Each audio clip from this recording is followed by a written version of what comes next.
সালাম আলাইকুম। আজকে আমরা একটা জায়গায় আসছি, এটা অনেকেই হয়তো আসছে এই জায়গা, কিন্তু আমাদের কাছে নতুন। আমাদের অনুভূতিটা অন্যরকম। যারা বারবার আসছে তাদের কাছে একরকম, আমরা প্রথম আসছি, আমাদের কাছে অনুভব খুব সুন্দর লাগতেছে। কারণ আমরা এখানে ছবি তুললে অনেকে করে যে কী জায়গায় ছবি তুলি, কিন্তু তারা অনেকবার আসছে, তারা এখানে থাকে, কিন্তু আমরা আসি নাই নতুন। আমাদের কাছে এখন এই জিনিসটা খুবই ভালো লাগতেছে, খুবই এনজয় করতে আসি।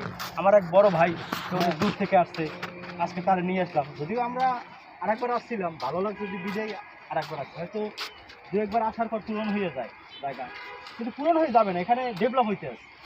আজকে যে অবস্থা আছে হয়তো আর 2 বছর পর সেই অবস্থায় নাও থাকতে পারে, আবার দেখার মতো। হ্যাঁ, আরও সুন্দর হবে, দেখার কোনো শেষ নেই, সুন্দরের কোনো শেষ নেই। রমজান মাসে আসলাম, সবাই ভালো থাকবেন। এবং এই জায়গাটা হইলো প্রত্যাশা এই সাইডে হইলে প্রত্যাশা, ওই সাইডে হইলে আব্দুল্লাপুর, সুরত নদী, টঙ্গী নদীর পাড়ে। আমার হারুন মামা হারুন মামা রমজান মাসে কথা কম বলতে বলছি, যে আমরা ছোটো মানুষ কথা বলি। হারুন মামা বলছি কথা বলবা না, সে কথা বলতে আসে না, পিছিয়ে আছে।